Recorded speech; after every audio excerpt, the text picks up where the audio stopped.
Congolaises, Congolais, mes très chers compatriotes, en ce jour solennel du 30 juin, nous célébrons nos 65 ans d'indépendance. 65 ans d'un cheminement audacieux amorcé le 30 juin 1960, lorsque notre peuple, uni par une aspiration irrépressible, a revendiqué son droit inaliénable à la liberté et à l'autodétermination.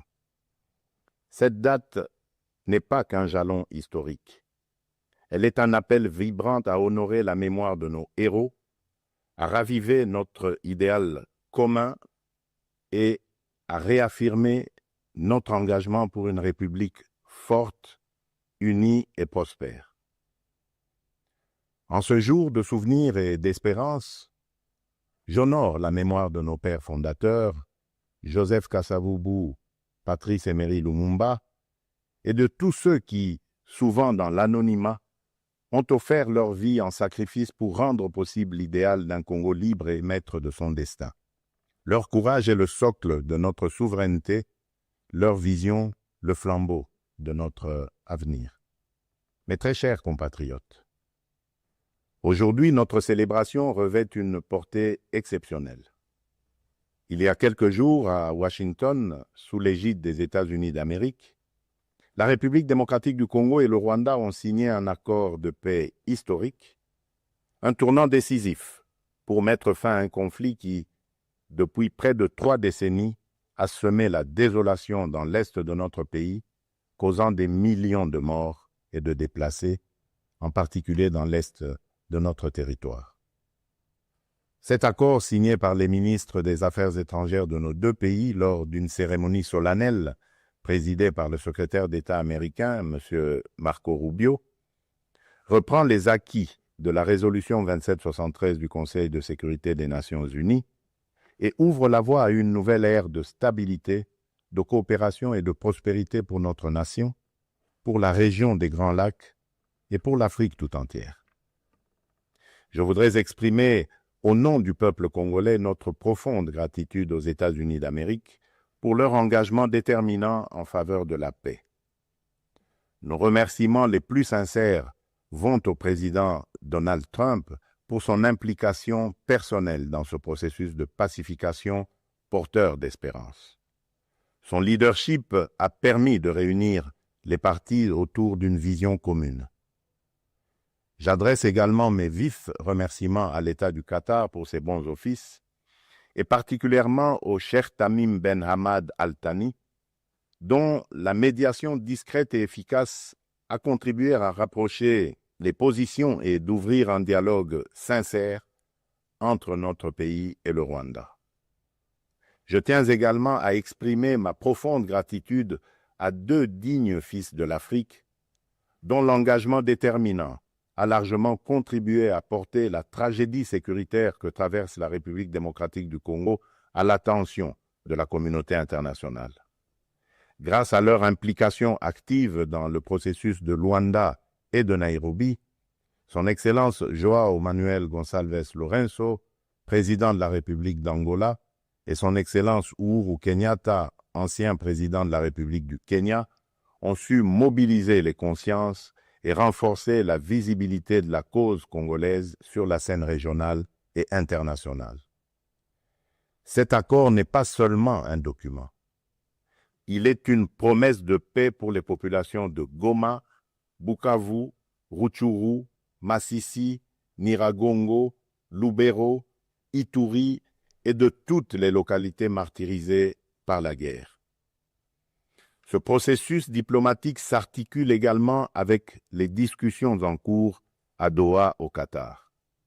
Notre ambition reste sans équivoque rétablir pleinement l'autorité de l'État sur l'ensemble du territoire national et œuvrer à l'instauration d'une paix réelle, durable et partagée dans toute la sous-région. Les attentes de nos populations sont immenses, notamment celles de l'Est du pays qui ont trop longtemps souffert. Nous abordons donc cette ultime phase du processus avec détermination, dans le respect de notre souveraineté et des aspirations légitimes de notre peuple. Les prochaines étapes devront aboutir à la démobilisation, la réinsertion conditionnelle, et au cas par cas des ex-combattants à travers le PDDRCS et enfin à la reconstruction des régions jadis affectées par les conflits armés. Ces avancées diplomatiques s'inscrivent dans une dynamique plus large de reconquête et de l'affirmation de notre souveraineté, de redéploiement de notre influence et de reconstruction de la confiance internationale envers la République démocratique du Congo. Elles font écho à notre récente élection comme membre non permanent du Conseil de sécurité des Nations Unies pour la période 2026-2027, une première depuis 34 ans.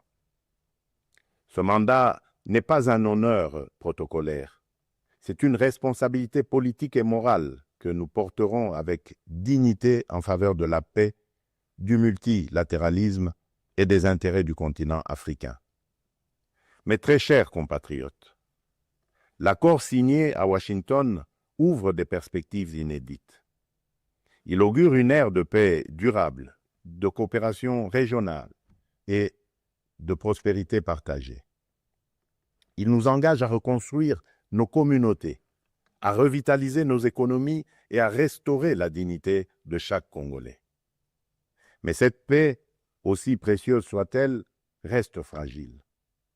Elle exige de nous tous, gouvernements, citoyens, partenaires internationaux, un engagement indéfectible pour sa consolidation. Nous continuerons à exiger que justice soit rendue aux victimes et que les responsables des atrocités répondent de leurs actes. Je salue le courage exemplaire de nos forces armées, des forces de police et de sécurité et de tous les résistants patriotes Ouazalendo qui, au péril de leur vie, défendent notre patrie. Leur bravoure est le rempart de notre souveraineté. À vous, mes sœurs et mes frères de l'Est, je veux dire que votre résilience est une source d'inspiration pour la nation entière. Vos souffrances n'ont pas été vaines. Elles ont forgé notre détermination à réfuter toute solution précaire à cette crise et à nous engager à bâtir un avenir meilleur. Mes très chers compatriotes, l'indépendance que nous commémorons aujourd'hui n'est pas seulement une conquête du passé, elle est surtout un cap pour l'avenir. Elle est un projet vivant, un idéal à construire chaque jour. Cet idéal exige de nous que nous surmontions non seulement les menaces armées, mais aussi l'insécurité sociale, l'injustice, le tribalisme et la division. Le peuple congolais aspire à un pays de paix, de justice et de dignité. Un pays où l'on veut et on peut vivre sereinement, travailler avec honneur et offrir à chaque enfant congolais la liberté de rêver grand, sans peur ni entrave. Réaliser ce rêve requiert la mobilisation de toutes nos forces vives, institutions, citoyens, diaspora, partenaires, autour d'un même idéal, bâtir un Congo moderne, sûr et respecté. Il est temps de transcender nos clivages, de rejeter les discours de haine et les manipulations, et de faire de notre diversité une force, non une fracture. Notre unité n'est pas une option, elle est une condition de survie. C'est dans cet esprit de responsabilité et de dépassement de soi que j'ai tenu, il y a quelques semaines, une rencontre franche et républicaine avec M. Martin Fayoulou, l'un des leaders de l'opposition. Ce geste, que beaucoup n'auraient osé imaginer depuis les élections de 2018, témoigne d'une volonté partagée de placer l'intérêt supérieur de la nation au-dessus des querelles partisanes.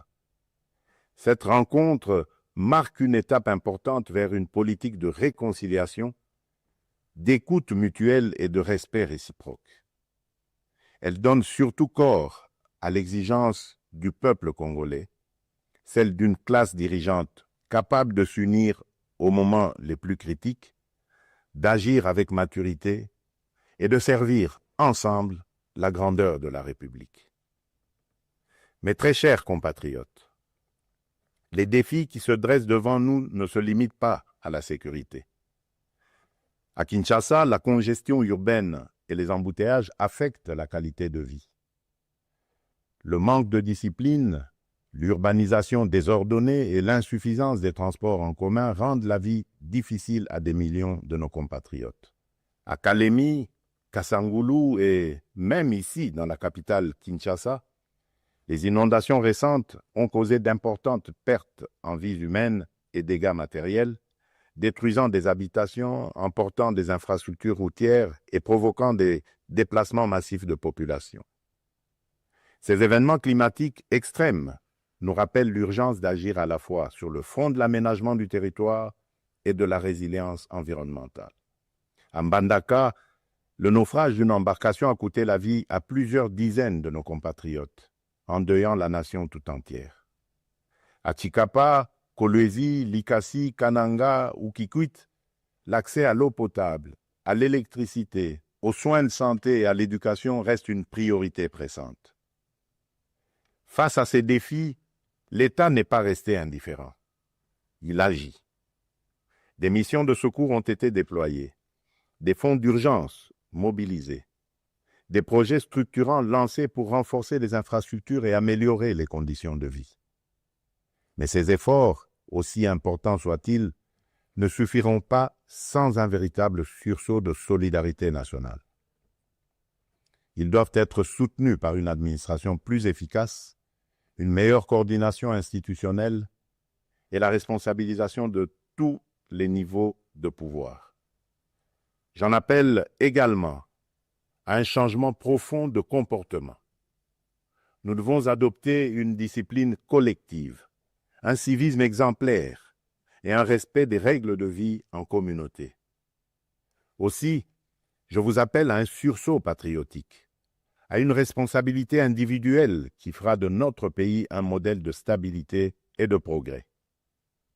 Mes très chers compatriotes, fidèles à l'élan de notre indépendance, j'ai pris devant vous, avec une détermination sans faille, le serment de bâtir un Congo à la hauteur de nos aspirations.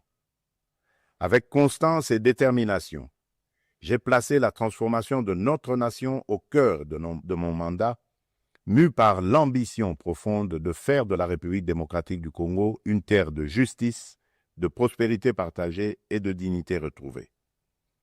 Cette vision que je porte avec vous et pour vous irrigue chacune de nos décisions et sous-tend les réformes audacieuses que nous menons dans un esprit de renouveau et de souveraineté assumée.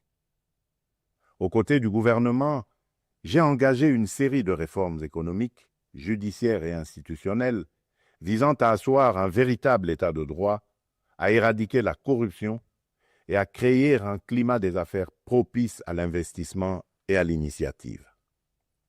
Les premiers résultats sont tangibles. La croissance économique connaît un rebond durable. L'image de notre pays s'améliore sur la scène internationale et la confiance des investisseurs renaît. Ce regain de confiance se traduira prochainement par la signature d'un accord stratégique inédit avec les États-Unis d'Amérique dans le secteur minier. Cet accord marquera une étape décisive dans le positionnement de la République démocratique du Congo comme un acteur central de la transition énergétique mondiale et de l'économie verte émergente. Il visera à valoriser de manière souveraine nos minerais stratégiques, en particulier le cuivre, le cobalt et le lithium, tout en assurant une répartition plus équitable des retombées économiques au bénéfice des populations congolaises. Il ouvre la voie à la transformation locale, à la création des milliers d'emplois et à un nouveau modèle économique fondé sur la souveraineté et la valeur ajoutée nationale. C'est là le fruit d'un travail collectif, déterminé, au service d'un seul idéal, offrir à chaque Congolaise et à chaque Congolais les perspectives réelles d'un avenir meilleur. Malgré l'adversité, notre peuple a toujours fait preuve d'une résilience extraordinaire. C'est cette résilience qui nous a permis de traverser les tempêtes du passé et qui nous permettra de surmonter celles d'aujourd'hui. Le Congo d'aujourd'hui n'est plus celui du fatalisme et de l'impuissance. À l'aube du retour tant attendu de la paix sur l'ensemble de notre territoire, s'ouvre un nouveau chapitre de notre histoire, porté par le courage inébranlable, la résilience admirable et la solidarité agissante de toutes les filles et de tous les fils de la nation.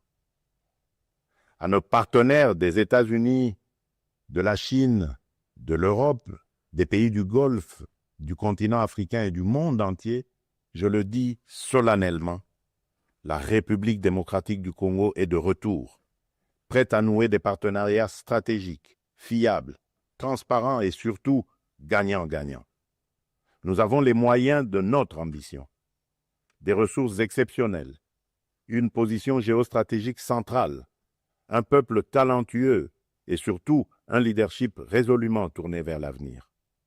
Nous sommes prêts à jouer notre rôle, notre partition face aux grands défis de notre temps. La paix, la transition énergétique, le développement durable et l'intégration africaine. Je tiens toutefois à réaffirmer avec clarté les lignes rouges de mon action.